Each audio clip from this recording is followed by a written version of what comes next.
नमस्कार विद्यार्थियों, study 29 academy की एक और नई वीडियो में आप सभी का स्वागत है। आज हम कक्षा 6 व 7 की हिंदी की कार्य पुस्तिका का कार्यपत्रक 99 हल करेंगे। तो इस कार्यपत्रक को समझने के लिए वीडियो को शुरू से लेकर अंत तक देखें और अपना कोई सुझाव हो तो कमेंट बॉक्स में जरूर लिखें। सबसे पहले हम देखेंगे दक्षता, कविता को पढ़कर पूछे गए प्रश्नों के उत्तर दे पाना। तो इसमें हम कविता को पढ़कर पूछे गए प्रश्नों के उत्तर देना सीखेंगे। तो पहला प्रश्न है, यहाँ पर दी गई कविता को पढ़िए और इस पर आधारित प्रश्नों के उत्तर लिखिए।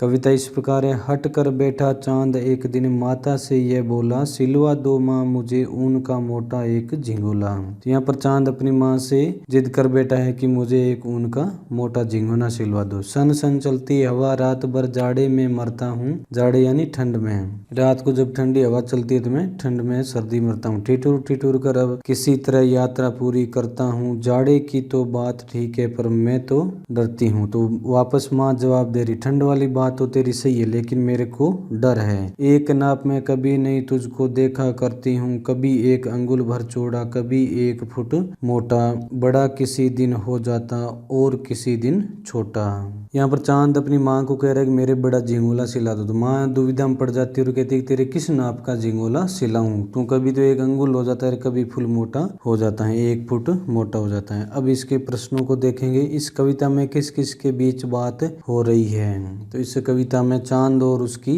माँ के बीच है, तो चंदा और उसकी माँ के मध्य बातें हो रही है। दूसरा प्रश्न, चांद क्या सिलवाना चाहता है? चांद है वो झिंगोला सिलवाना चाहता है। प्रश्न संख्या 3, माँ को चंदा के कपड़े सिलवाने में डर क्यों लगता है? तो इसका उत्तर इस प्रकार हो जाएगा, क्योंकि चांद एक नाप में कभी नहीं रहता था, कभी तो एक अंगुल चौड़ा होता और कभी पूरा मोटा हो जाता था। चौथा प्रश्न, इस कविता में चंदा और उसकी माँ के बीच बातचीत हो रही है, इस बातचीत को अपने शब्दों में लिखिए। तो यहाँ पर हमें कविता दे रखी है, इसको हमें सामान्य रूप में लिखना है। तो उत्तर इस प्रकार हो जाएगा। एक दिन चांद हट करके बैठ गया और अपनी माँ से बोला कि मेरे एक मोटा ऊन का झिंगोला सिलवाओ। रात में सन सन चलती हवा में मुझे ठंड लगती है, ठिठुर कर मुश्किल से रात निकालता हूँ। तब उसकी माँ कहती है कि ठंड की बात तो सही है लेकिन तुझे कभी एक नाप में नहीं देखा है। कभी तो एक अंगुल चौड़ा होता है और कभी पूरा यानी 1 फीट मोटा हो जाता है, कभी बड़ा हो जाता है और कभी छोटा, इसलिए झिंगोला किस नाप का सिलवाऊं। तो इस प्रकार हम इस कविता को अपने शब्दों में लिख लेंगे। तो इस वीडियो में हमने कार्यपत्रक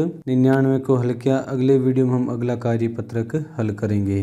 वीडियो अगर उपयोगी लगा हो तो इसको लाइक करें और अपने दोस्तों में शेयर करें। चैनल पर पहली बार आए तो चैनल को सब्सक्राइब कर लें और बेल आइकन भी दबा दें ताकि आने वाले वीडियो के नोटिफिकेशन आपको समय पर मिल सकें। वीडियो को पूरा देखने के लिए आपका बहुत बहुत धन्यवाद।